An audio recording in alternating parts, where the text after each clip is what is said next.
Muy buenos días, amados hermanos, Dios les bendiga. Espero que ustedes estén bien ahí en casa y que el Señor realmente bendiga sus vidas en este tiempo. Queremos acercarnos al trono de la gracia con un corazón dispuesto, con un corazón deseoso de escuchar a Dios. Y Dios tiene algo que decirte a ti en esta mañana. Vamos a orar y pedir su dirección. Amado Dios, nos acercamos en este momento a tu presencia para pedir tu dirección, tu guía y que tú hables a nuestros corazones, Señor. Queremos ser bendecidos con tu palabra. Te alabamos y te exaltamos en el nombre de Jesús. Amén y amén. Jesús tenía una particularidad y es que, como dije ayer, él podía encontrar enseñanzas prácticas para la vida ilustradas en la naturaleza. Romanos 1:20 dice que las cosas invisibles de Dios son hechas visibles a nuestros ojos por medio de lo que vemos, por medio de la creación, por medio de lo creado. Quiere decir que cuando nosotros vemos un diseño en la naturaleza, vemos a un creador. Cuando yo estudiaba ingeniería civil, el diseño era básico, era importante. Cuando uno diseñaba una viga, una armadura, aún las mezclas, ¿no?, del concreto que se diseñaban, etcétera, etcétera, el diseño en acero, etcétera. Cuán importante eran los cálculos, se usaba mucha inteligencia para diseñar, para elaborar los planos, para elaborar todo, todo, todo. Y si uno de nosotros se equivocaba en una fuerza, si nos equivocábamos en una medida, si en vez de medir algo un poquito más largo, había el riesgo de que todo se malogre, que todo salga mal y que todo se caiga. Entonces siempre uno como estudiante de ingeniería civil, siempre el temor era no se te va a caer, que no se te va a caer la construcción, no se te vaya a caer el puente, no se te va a caer el edificio, no se te va a caer la casa, siempre se te va a caer, se te va a caer. ¿Por qué? Porque te equivocabas en un pequeño diseño. Lo más tonto que podríamos pensar para un ingeniero es que uno juntara ladrillos, cemento, fierros, ¿no?, agua, todo le metemos una explosión y que se arme solito. Eso va contra la inteligencia de un ingeniero, por eso es ingeniero, ¿no? Entonces, uno ve una casa bien hecha, uno ve una estructura bien hecha, uno ve y dice, aquí ha habido un buen ingeniero, un buen diseñador de las vigas, del concreto, las bases, etc. Ha habido un buen diseño. Y hablamos de una persona inteligente. Sin embargo, mucha gente ve la naturaleza, ve la perfección del viento, el mar, las leyes, etcétera, etcétera, y dicen casualidad. No encuentro lógica en que si nosotros le cambiáramos el sentido, por ejemplo, de la rotación de la Tierra, le aumentáramos la velocidad, si lo alejáramos más del Sol, si cambiáramos de una luna a dos lunas, es decir, si nosotros variáramos el diseño de la creación, esta colapsaría. Hay muchos youtubers que dicen, ¿qué pasaría si? ¿No? Y te ponen casos hipotéticos, si esto pasara en la Tierra, si se invirtiera la rotación de un momento a otro, o si la Tierra se detuviera. Dice que todos saldríamos disparados a no sé cuántos cientos de kilómetros por hora hacia el frente, cosas así. Y a pesar de que si uno le mueve algo al diseño de la Tierra, esta se malogra, no se quiere creer de que la naturaleza tenga un diseño, sino que es casualidad. Entonces, esa es la necedad del hombre. Nosotros, cuando vemos la perfección de las leyes de la naturaleza, aquí hay un diseñador, aquí hay un ser inteligente que lo ha diseñado. Y la inteligencia es producto de inteligencia.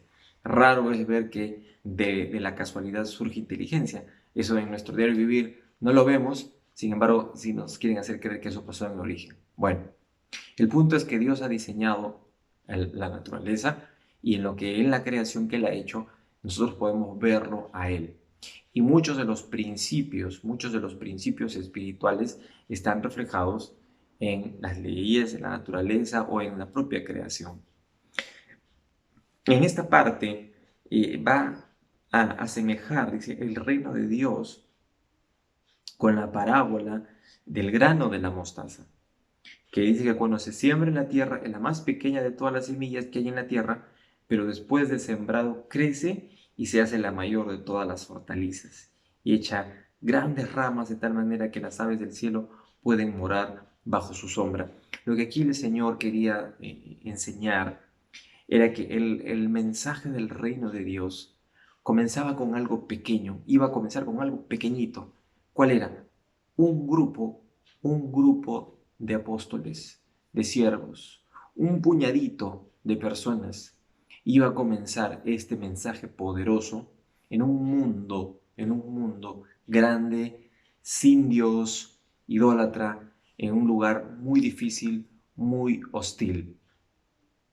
Si hay algo que le caracterizaba a los judíos, era su apego a sus creencias, a su Torá, a sus libros, a sus escritos, ya que ellos eran el pueblo de Dios.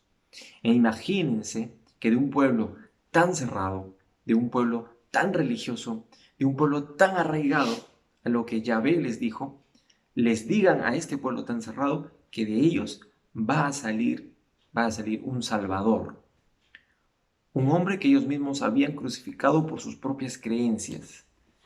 Era si es que pudiéramos escoger todas las religiones de tiempo, esta religión era la más cerrada de todas, porque aún los idólatras, cuando se les presentaba un nuevo Dios, decían, pues habrá que hacerle su estatuilla y lo adoraremos también. Es decir, digamos que en cierta forma en ese tiempo, aún los idólatras tenían más accesibilidad a un nuevo Dios. Pero si había un grupo religioso que no iba a aceptar para nada la adoración a un ser que no sea su religión, era el pueblo judío. Y en ese pueblo judío es justamente donde Dios escoge a Jesucristo para que del judaísmo salga, Jesús fue judío, salga el Salvador, no solo del pueblo de Dios, no solo de los judíos, sino también del mundo, de los gentiles y del mundo entero. Tu Salvador, mi Salvador. Entonces, la tarea realmente iba a ser muy, muy difícil en un mundo donde no había cámaras fotográficas, donde no había filmadoras, no había celulares, no había forma de grabar los milagros en video, no había forma de filmar la ascensión o cómo resucitaron a Lázaro. Jesús no resucitaba en hospitales donde podía la gente dar un diagnóstico médico y cerciorar con pruebas, no, sino que lo hizo en un lugar, específicamente en una época en la cual la fe sea ejercida 100%. Y por eso es que Jesús no dejó fotografías, Jesús no dejó prendas de ropa, no dejó ni siquiera puño y letra escrito para que creamos en Él por fe. Y es en ese mundo idólatra, donde nadie lo conoce, donde solamente 120, un puñadito de personas lo vieron ascender. Ahí iba a comenzar la predicación del reino de Dios, la predicación de las buenas nuevas de salvación. Era una semillita de mostaza, pequeñita, pero que esta semillita sembrada va a producir muchas, muchas, muchas hortalizas. Va a dar mucha rama, va a dar mucho para producir. Y eso es lo que estaba profetizando, que este pequeño puñado de personas iban a lograr en el mundo más hostil de aquel tiempo que este mensaje sea expandido no solamente en Jerusalén, no solamente en Judea, Samaria, sino hasta lo último de la tierra. Y realmente, cuando uno estudia Hechos de los Apóstoles, va a ver cómo poco a poco Dios fue usando una sociedad romana que en ese tiempo tenía muchos caminos que facilitaron los viajes del apóstol Pablo y de otros hombres también, para que este mensaje sea expandido a todas las tierras y que con el paso del tiempo y de los siglos después ya de la era apostólica, ese mensaje llegara a América, llegara al Perú, llegara a nuestra época tal y como fue predicado y hoy puede llegar a ti y a mí. Y me faltaría tiempo para poder explicar y decir, ¿cómo sabe usted que no lo han alterado? ¿Cómo sabe usted? Por las pruebas arqueológicas, por los textos encontrados y por todas estas cosas que son maravillosas y prueban que la Biblia está tal y como la escribieron. Existen muchos manuscritos antiguos que confirman que esta versión que yo tengo en mis manos está tal y como fue escrita ahora, hace 2000 años en el tiempo de Jesús. Y eso es justamente la profecía, esa es justamente la comparación de que el reino de Dios va a tener ese efecto. Muchas creencias han comenzado a lo largo de la historia, pero con el tiempo estas se han caído, estas han cambiado. Murió su líder, murió la creencia. Sin embargo, Jesús, a pesar de que murió, Él resucitó y está vivo, y su mensaje hoy en día está más vivo que nunca. En un mundo tan difícil, en un mundo hoy en día tan golpeado, choqueado, el Evangelio se está predicando, el reino de Dios ya está aquí y el reino de Dios también pronto viene Jesús para llevarnos a su reino. Y eso es lo que quería decir porque este mensaje se hace grande, se hace mayor, echa ramas y sirve para que otros puedan morar, para que otros puedan descansar, haciendo alusión a las aves que pueden venir y hacer sus nidos y estar bajo la sombra. Este mensaje de salvación, mis amados, es como una sombra para nosotros, es un lugar de descanso. Si usted y yo vivimos solo para este mundo, créame, créame que nunca, nunca, se lo digo así, nunca podrá encontrar usted total satisfacción y total felicidad. Porque en este mundo uno siempre va a querer tener más cosas. Nunca vas a estar conforme, nunca vas a poder ser lo que realmente quieres, siempre vas a estarte frustrado porque siempre te vas a estar comparando. Pero el mensaje de Dios, el mensaje del reino, te trae buenas noticias. Un mensaje que te da una esperanza eterna. Un mensaje que cambia tu vida porque te dice, tú en Cristo ya lo tienes todo. Todo, todo, todo. Salvación, serás coheredero con Él, una herencia eterna, los siglos de la eternidad, reinando con Jesucristo, con el Dios Padre, tendrás el reino de Dios, todo, todo lo tienes. Entonces, y compara, ¿no? A ver, ¿cuánto tiempo viviremos en esta tierra? No se sabe, nadie sabe cuánto tiempo va a vivir. Uno puede morir a los 41 años, como puede morir a los 90, no se sabe, pero versus la eternidad, no tiene punto de comparación. Y eso es lo que quería decir finalmente, porque este mensaje del reino sirve para amparar a otros y para dar sombra a los que están cansados, para que moren ahí. Usted que en esta mañana nos está viendo y a lo mejor está cansado de la vida, usted está cansado de vivir, está estresado, está angustiado. Jesucristo tiene para ti hoy un mensaje de descanso, un mensaje de salvación, un mensaje en el cual tú puedes venir, creer en Él, entregarle tu vida a Él y reposar por siempre, en este tiempo y en el siglo venidero.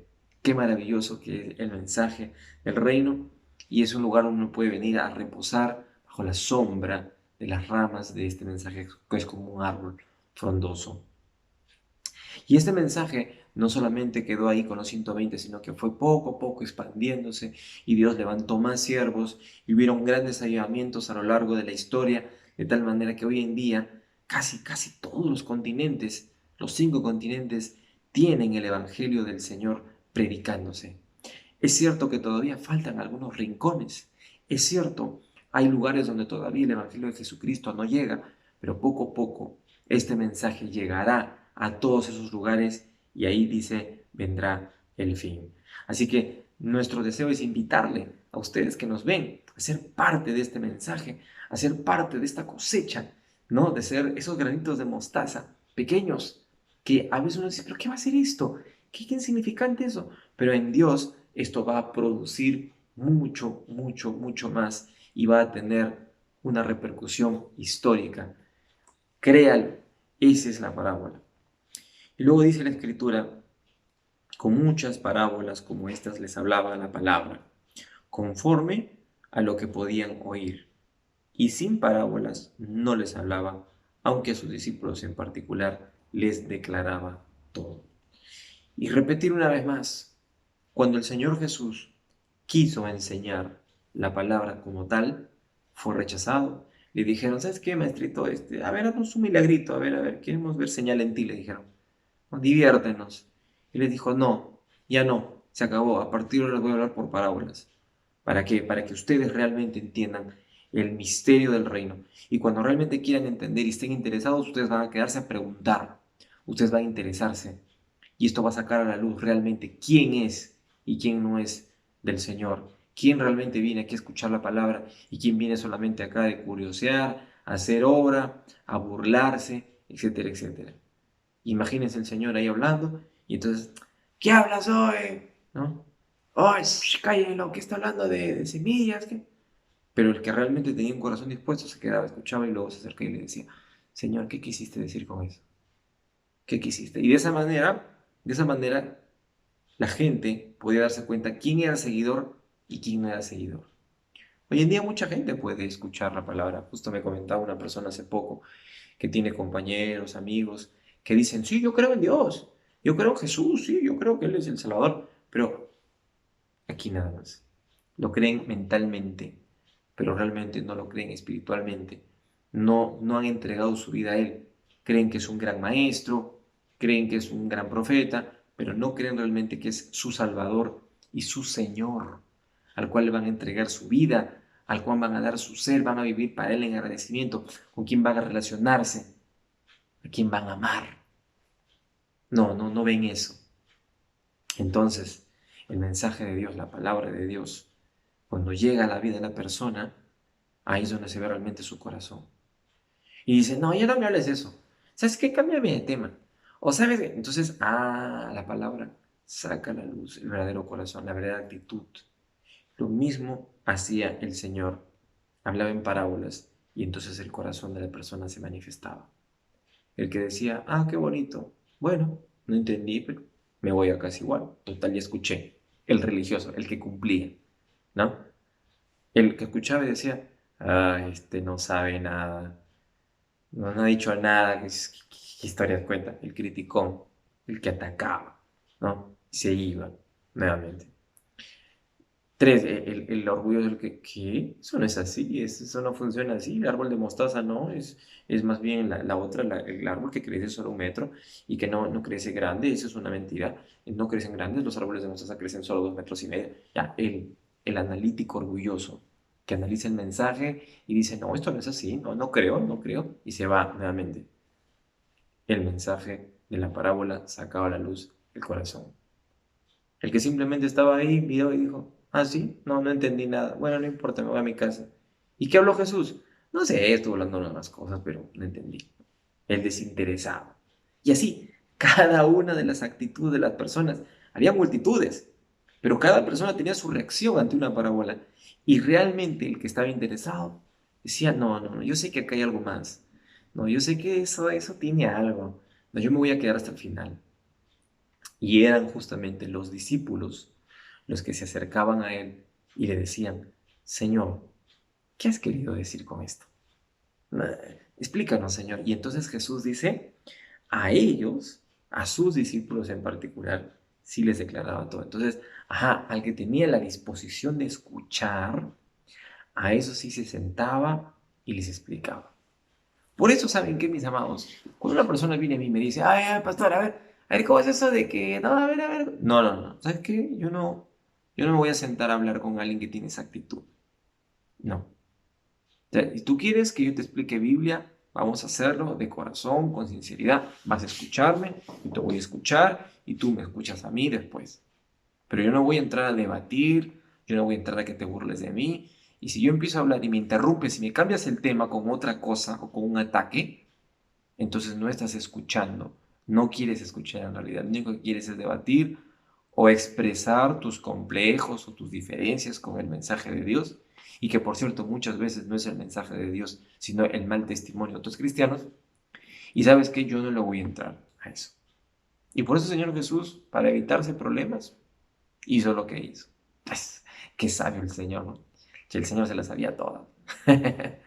Pero, finalmente, el mensaje del reino de Dios es un mensaje poderoso, que comienza con algo simple, que se expande con poder y que tiene un alcance infinito. Pero aún ese mensaje puede ser menospreciado y despreciado por la gente. Y por eso es que todo aquel que desprecia el mensaje de Dios no recibe nada. Es decir, cuando yo tenga realmente la actitud y el deseo de querer escuchar, ahí yo voy a recibir realmente una revelación, voy a recibir respuestas a mis preguntas, voy a recibir cuando creo de corazón, cuando tengo la actitud correcta, cuando tengo la disposición de mi corazón, ok, me siento y voy a escuchar. Esos son los que realmente reciben bendición. Si usted que me está viendo es una persona que a las justas quiere escuchar, que mientras escucha la palabra está haciendo otra cosa y no le da el tiempo, miren, yo no hablo, ni siquiera es una hora, no son 40 minutos, a veces ni es 30, yo muchas veces hablo hasta 25 minutos, podría hacerlo 20 tal vez, pero son 20 minutos, 30 minutos de tu tiempo, lo que tomaría, no sé, ver un capítulo de una serie, que hoy en día uno ve un capítulo de una serie antigua y es poco, es corto, ¿no? A veces son 28 minutos, pero uno lo mira y dice, mira varios, pero un ratito de palabra de Dios. Si yo no estoy teniendo a ese poco una disposición correcta, si yo voy a estar distrayéndome y pensando en otras cosas, mi amado, no espere recibir bendición.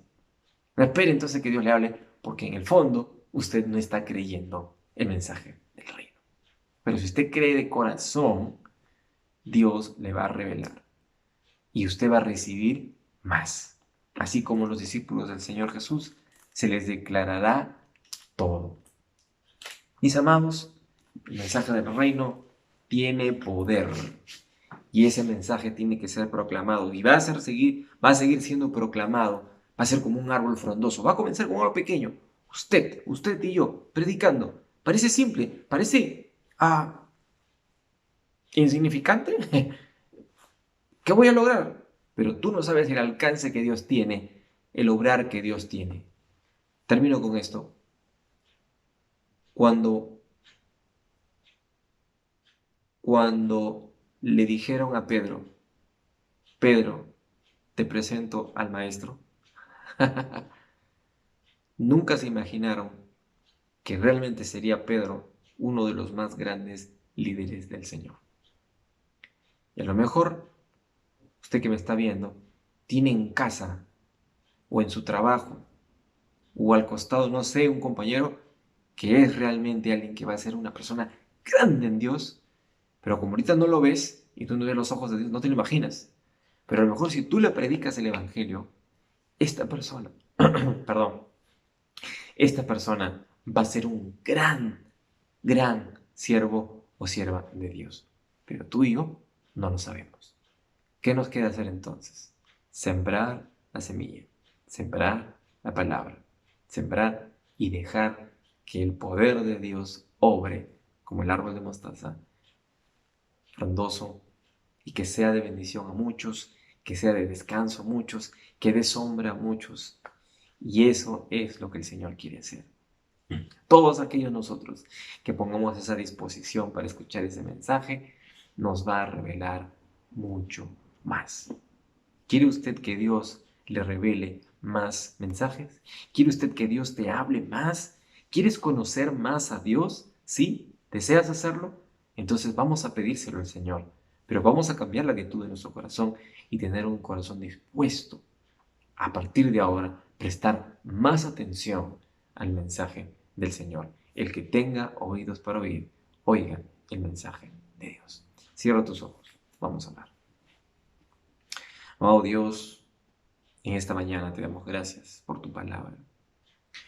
Y queremos realmente, Señor, tomarla, creerla, prestar atención, analizarla, no despreciarla, Señor. Los devocionales, las prédicas, no son pastillas para dolor de cabeza, no son pastillas para la gripe o resfriado, son alimento que nos fortalece día a día. Y te pido, Señor, que aquí todas las personas que nos están viendo, que nos están oyendo, puedan alimentarse de esa palabra tuya, puedan deleitarse en el alimento espiritual, puedan anhelar, Señor, comer tu palabra, beber tu agua, Señor. Solo tú tienes palabras de vida eterna. Ayuda, Señor, a todas las personas que hoy nos ven a que puedan tener una mejor disposición en su corazón para oír tu palabra. Gracias, Señor. Gracias por sus vidas. Bendícelos hoy y cada día de sus vidas. En el nombre de nuestro Señor Jesucristo, te lo pedimos todo. Amén y amén. Que Dios los bendiga, mis amados. Que tengan un lindo día en el Señor. Hasta mañana.